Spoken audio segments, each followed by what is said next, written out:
How's it going, everyone? Immortal Dragon Lord here, once again, bringing you another Skyrim Special Edition Rare Armor, Weapon, Jewelry, slash, for all of them, guide. And let me first start off by saying I apologize for any of you who are expecting a new video on my part. I actually have not been playing this game recently because there were two particularly new games, one of them newer than the other, that I've been delving into and enjoying my time on. The first one is, all you BioWare fans out there, was Mass Effect Andromeda, a new chapter in the franchise, which, if you ask me, the game's actually pretty good, despite what people are making it out to be. It's not the best, obviously. I mean, the game pales in comparison to the original Mass Effect trilogy, but it is still a pretty cool game, in my opinion. I would at least, if you're skeptical about it, well, I recommend either giving it a shot or watching other people make videos on it. I mean, I do see what some people are complaining about, but I still think it's a good game. Good enough where I'm going to play it and enjoy it. I mean, it's BioWare, after all. I do like these sort of games. Anyway, the second game I was playing before that is a PlayStation exclusive game. So those of you who play PlayStation, you know what I'm talking about. For those of you who don't, it's a game called Horizon Zero Dawn. And I can honestly say that is easily one of my favorite games, one of the best games I've ever played. I haven't beaten the game yet, but what I've played so far, it's pretty freaking spectacular. I mean, I've played Fallout 4, as many of you know probably, but I gotta be honest, I'm saying this in the nicest way possible, with respect to Bethesda and all, but compared to Horizon Zero Dawn, Fallout 4 can suck it. I'm not saying that to be a hater towards Fallout 4. I like Fallout 4. It's a good game. But Horizon Zero Dawn is an even better game. That takes post-apocalyptic survival to a whole new scale, with wild machines and a nature-like land where you're basically reduced back to the age of tribes. It's a pretty spectacular game. I haven't beaten the game yet, but I'm going to at some point, so don't spoil anything for me. Anyway, that aside, I'm back, at least for now. And as you guys can see, I am not playing Guilford the Gifted. I'm not playing as my Nord character as I did before. This is my new Argonian character, a thief-like duelist. I haven't really decided what he's going to be. A rogue.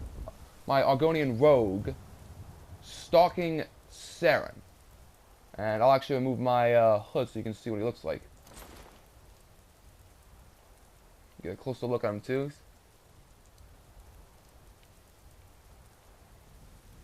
Not what this video is about, but I figured I'd show you guys in case you had some questions regarding this. Anyway, so the new video I've got here will be on not great weapons, but still something I would recommend getting. You'll find it in a second. This is the Lunar Weapons. In order to acquire any of these items, or all of them if you want to, in the Whiterun Hold, you want to come to this place, Silent Moon's Camp. It's a ruin filled with bandits, a few enemies on the outside, and 3 on the inside, I believe. So, not too much of a fight, but still enough of a fight where I would advise caution, especially if you're a lower level and you have to go up against mages. Mage almost killed me when I went to this place, but fortunately I had a couple good poisons to work with. But anyway, once you get here, there are 3 locations in this place where you can acquire these Silent Moon weapons. There's one in that tower here, that broken tower. There's another one on the inside of the ruin itself, and you can find 2 or 3 of them up here in this little area where they're filled with bandits. One of them dead over here. A treasure chest with loot, and then right on here there's a skill book for smithing if none of you have that, and then also there's another book on here, not a skill book, but it describes to you the effect of this weapon. Notes on the Lunar Forge, which I guess what this is here. Alright, I can read this quickly. So it says here, the Lunar Forge. The Forge. I've managed to get the Forge itself up and running, but again, I find nothing special about its working. These weapons were clearly forged here, yet the secret of their enchantment remains elusive. All I've been able to discern so far is some connection between the weapon's power and the appearance of the moons. The Lunar Weapons. The weapons themselves are crafted of what seems to be normal metal, but while the moons are high above, they gain an additional ability. It seems that once the sun has gone down, the lunar weapons take on a vampire-like ability, transferring a small amount of health from the victim to the user. And I'll even go to the weapons itself. Now these weapons will vary. They will be either iron or steel weapons, but they will be either swords or maces or anything like. So you see, I've got 3 lunar steel maces and 1 lunar iron sword. The enchantments will vary, but it'll make no difference in the end for what I recommend. But for each weapon, this one's got 10 points, this one's got 20, but for each of these weapons, while the moons are out, burns the target for however many points it says. In this case it's 20, in this case it's 10. But anyway, this is a pretty neat enchantment. The weapons themselves are crap, but the enchantments are neat. Because it's as the book says. The weapons will take on, the enchantment will take on a vampire-like form, where it's useless during the day, but at night, when the moons are out, as the description says, you can actually burn your targets. So you can put this with an addition, you can have this enchantment along with a fire damage enchantment, or that fiery soul trap enchantment I did a video on quite some time ago. And this effect, this will work for you. You'll be stacking one bit of fire damage on top of another bit of fire damage, and you basically make your hits much stronger. So for the weapons themselves, I would not advise using them. If anything, they're best for selling. But you can disenchant the weapon, like with the notched pickaxe. And the good thing about that is each of these weapons, for each of these weapons, the enchantment can get stronger. Watch the skies, traveler. And hopefully I'll have enough time, but I'm going to show you Guildford as well, with a weapon I forged with that same enchantment. And you'll know what I'm talking about.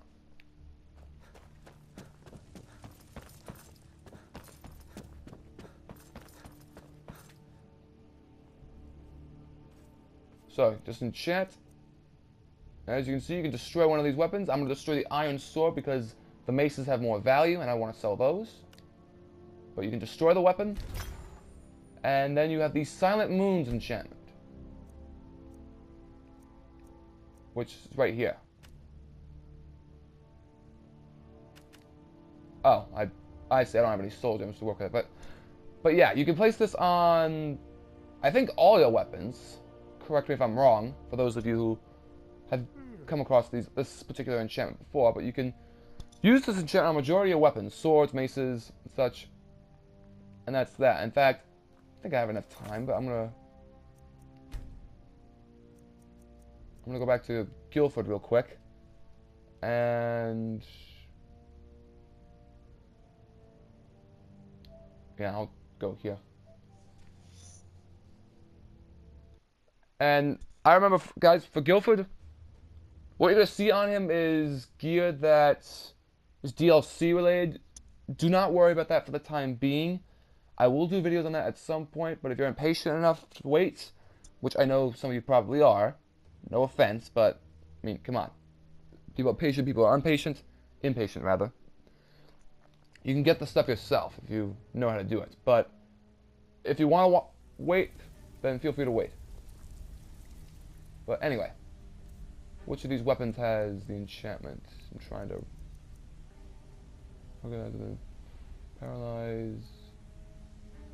Okay, here we go. I put it on my sword, but I got the same effect here. While the moons are out, burns the target for 31 points. So you can make the enchantment on these type of items significantly stronger, making weapons like this more effective at night. Always a pleasure, boss. What can I do for you? And faction stuff I'll do too, but don't worry about that.